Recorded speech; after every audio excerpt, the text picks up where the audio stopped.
سر opposition مولانا فضل الرحمان سمیت آپ پر اسرائیل سے فنڈنگ کا الزام لگاتے ہیں.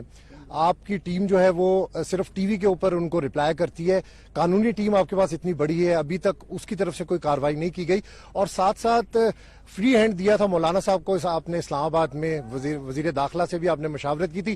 بڑی ایکٹیو وزارت داخلہ ہمیں نظر آئی پچھلے 2-3 دنوں میں. تو اگلا جو پی ڈی ایم کا لانگ مارچ ہوگا یہی 2,000-3,000 لوگوں کا, تو اس میں کیا فری ہینڈ ہوگا یا کوئی اور اسٹریٹجی ہوگی؟ پی ڈی ایم کو اب درخواست کروں گا کہ آگے سے اب آپ نے کچھ کرنا نا تو مجھے بتا دینا, ہم تھوڑے اپنے کارکن بھیج دیں گے آپ کے پاس, بجائے وہ 500 روپے دے کے اور بیچاروں کو لوگوں کو دھوکے میں لانا. ہم اپنے کارکنوں کو کہیں گے جائے حوصلہ افزائی کر دیں ان کی, کیونکہ مجھے افسوس ہوتا ہے, ترس آتا ہے دیکھ کے اتنے 11 پارٹیز مل کے تو اتنے سے لوگ اکٹھے کرتے ہیں.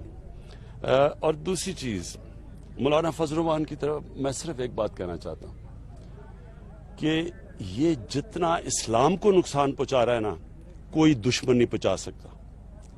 اسلام کے نام پہ بیچارے مدرسوں کے اسٹوڈنٹس کو لے آتے ہیں پکڑ کے, ان کو یہ نہیں پتا ہوتا وہ آئے کیوں ہیں, ان کا کیمرہ جا کے ان کو یہ نہیں پتا کہ جی کھڑے کیوں ہیں. یعنی اس طرح لوگ, یہ پالیٹکس ہو رہی ہے کہ آپ ان کو اٹھا کے لے آتے ہیں, پھر لوگوں کو بلیک میل کرتے ہیں, کیونکہ ساری وقت پاور میں سارے ڈرتے تھے اس سے, تو ہمیشہ پاور میں رہا ہے. اور یہ پاور میں رہا کیوں ہے؟ صرف پتا چلوانے کہ اس کی جائیدادیں کتنی ہیں, اس نے کتنا پیسہ بنایا, صرف یہ دیکھ لیں. یہ بتا دے کہ اس کی اربوں روپے کی جائیداد آئی کدھر سے ہے. تو وہی کوشش ہے, اس کی 2 کوشش ہے, ایک واپس آنا پاور میں کسی طرح تاکہ پھر پیسہ بنائے, اور دوسرا بلیک میل کرنا تاکہ میں اسے اتنا خوف زدہ ہو جاؤں کہ یہ ہم اس کو این آر او دے دیں. یہ سارے این آر او کا ڈرامہ کر رہے ہیں, اور پبلک آپ ہماری پبلک کو یہ انڈر ایسٹیمیٹ کرتے ہیں. ہماری پبلک وہ ہے جو سمجھدار ہے, وہ اگر ہماری کوئی کرپشن بچائے گا, جو لوگوں کا پیسہ لوٹے گا اس کے خلاف تو نکلیں گے, لیکن کسی کی چوری بچانے کے لیے پبلک نہیں نکلنے لگی. اب میں آپ کو آتا ہوں یہ فون اور فنڈنگ کیس کے اوپر. میں بڑا شکر گزار ہوں اس اپوزیشن کا کہ انہوں نے یہ کیس اٹھایا ہے. میں چاہتا ہوں کہ اب سب کے سامنے آئے کہ تحریک انصاف کی فنڈ ریزنگ کدھر سے آئی, اور یہ مولانا فضل الرحمان کی کدھر سے آئی, اور یہ 2 پارٹیز کی کدھر سے آئی. سب کا دودھ پانی کا پانی ہونا چاہیے. پتا ہونا چاہیے کہ ایک پاکستان میں پارٹی ہے جو واقعی پولیٹیکل فنڈ ریزنگ کرتی ہے. یہ جو ہمیں کہتے ہیں نا کہ جی وہ کسی یہودی کا نام آ گیا, پیسے کیسے اکٹھے کرتے ہیں ساری دنیا کے اندر پولیٹیکل پارٹیز. وہ ڈنرز کرتی ہیں, ڈنر پہ لوگ آتے ہیں, لوگ آ کے ٹیبلز خریدتے ہیں, اس سے پیسے سے وہ پیسہ ہوتا ہے جو پارٹیز اکٹھا کرتی ہے. ساری دنیا میں ایسا ہی. انہوں نے کیسا پیسہ اکٹھا کیا یہ بتائیں. ہم نے ہمارے پاس 40,000 نام ہیں جن لوگوں نے پیسے دیے ہوئے ہیں, اور یہ سارے, اور اوورسیز پاکستانی فورن فنڈنگ نہیں ہے, ہمارے اوورسیز پاکستانیوں نے پیسے دیے. ان کا مجھے پتا انہوں نے کیسا پیسہ اکٹھا کیا, اور انشاءاللہ جیسی یہ چیزیں انکشاف سامنے آئے گا ساری قوم کو پتا چلے گا کہ کس نے اس ملک میں صحیح طرح پیسہ اکٹھا کیا. اچھا سر, رضوان غلزئی ایکسپریس نیوز سے ہوں.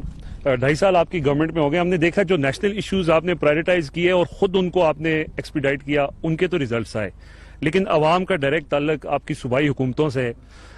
ایک تاثر یہ ہے کہ ہر چیز کے لیے آپ کی طرف دیکھا جاتا ہے. تو کیا جو سروس ڈیلیوری کے معاملات تھے اس میں آپ کی صوبائی حکومتیں زیادہ بہتر پرفارم نہیں کر سکتی تھی؟ اب 2.5 سال گزر چکے ہیں, وہاں پہ تو چلے آپ کے بہت سارے ایشوز سسٹم سے ریلیٹڈ تھے, لیکن صوبائی حکومتوں میں آپ کے پاس بہتر اچھا اختیار بھی تھا. تو سر صوبائی حکومتوں کے حوالے سے یہ بتائیں کہ وہ آپ کی طرف ہی کیوں دیکھتی ہیں, خود سے بھی کوئی انیشیٹوز کیوں نہیں لیتے؟ دیکھیے 2 چیزیں سمجھ آئیں. ایک تو جس طرح کا پاکستان کو چیلنج ملا تھا جب ہم آئے ہیں, جو پاکستان کے سامنے جو مسئلے مسائل تھے, وہ پاکستان کی تاریخ میں کسی حکومت کو نہیں ملا. سب سے بڑا چیلنج کیا تھا کہ جو ہمارا کرنٹ اکاؤنٹ ہے, یعنی کہ جو بیرونی خسارہ ہے, وہ پاکستان کی تاریخ میں سب سے زیادہ تھا, $20 ارب. اس کے علاوہ جو ہمارے پر قرضے چڑھے ہوئے تھے وہ پاکستان کی تاریخ میں سب سے زیادہ تھا, اور اس کا مسئلہ کیا تھا کہ ہمیں قرضوں کی قسطیں دینی پڑ رہی تھی, ان کے لیے وہ قرض ہے. بوجھ 2 پڑے ہوئے تھے.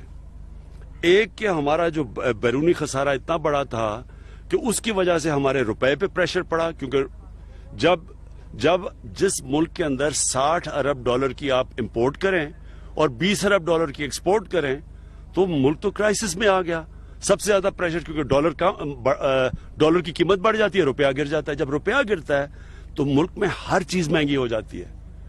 کھانے پینے کی چیزیں، دالیں مہنگی، گھی باہر سے امپورٹ کیا وہ مہنگا، تیل مہنگا ہوتا ہے تو بجلی مہنگی، ٹرانسپورٹ مہنگا، سب چیز مہنگی ہوتی ہے. تو یہ ہمیں تحفہ ملا تھا نمبر 1. اور نمبر 2 یہ کہ ہمارا جو ہماری آمدنی ہے وہ بہت کم تھی، خرچے بہت زیادہ تھے. سو اس کے لیے ہمیں کرنا پڑے، خرچے کم کرنے پڑے.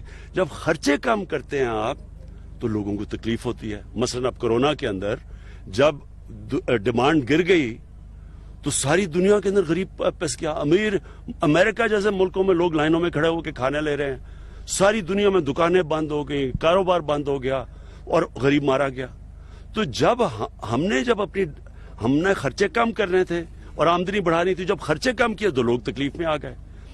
اب دوسرا ہمارا ایشو ہے اصلاحات کرنی تھی ملک میں.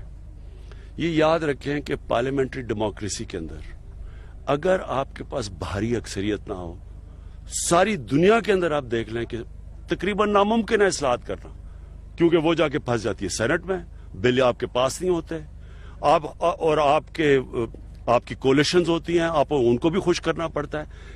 اگر آپ نے اصلاحات پارلیمنٹری ڈیموکریسی میں کرنی ہے، تاریخ اٹھا کے دیکھ لیں پارلیمنٹری ڈیموکریسی کی، تو وہ صرف بھاری اکثریت سے ہوتی ہے. جب آپ کے پاس اکثریت ہو پھر آپ کر سکتے ہیں. تو اس لیے ہمیں دیر بھی لگی. اور اس کے اوپر آ گیا 18th امینڈمنٹ. 18th امینڈمنٹ میں کیا ہوا کہ جو سینٹر سے پاور تھی وہ چلے گی صوبوں میں. تو اب صرف سینٹر نہیں فیصلہ کرتا، صوبوں کو بھی ساتھ ملانا پڑتا. تو اس لیے یہ تھوڑا ہمیں دیر لگی. لیکن اللہ کا کرم آج یہ ہے کہ آج دنیا کو دیکھ لیں کرونا کے بعد اور ہمیں دیکھ لیں. ہماری سب سے تیزی سے آج ٹیکسٹائل انڈسٹری، ہماری جو 60% ایکسپورٹس ہیں ٹیکسٹائل، وہ ریکارڈ پہ چلی گئی ہے. ہماری ایکسپورٹس کتنی دیر کے بعد کہاں سے چلی گئی. ہمارا جو کرنٹ اکاؤنٹ ڈیفیسٹ ہے وہ 17 سال کے بعد سب سے بہتر ہے، پازیٹو میں چلا گیا 5 مہینے مسلسل. یہ ساری جو پازیٹو چیزیں ہو رہی ہیں، جو اب ٹیکسٹائل، آپ نے اگر فیصل آباد میں گیا وہاں لوگوں کو اب ملتے نہیں ہے، ورکر نہیں ملتے ٹیکسٹائل میں، سیالکوٹ میں ملتے، گجرانوالہ میں، لومیں ساری کام کر رہی ہیں. تو کچھ تو ہو رہا ہے نا. اسٹیل لارج سکیل مینوفیکچرنگ پہلی دفعہ اوپر جا رہی ہے.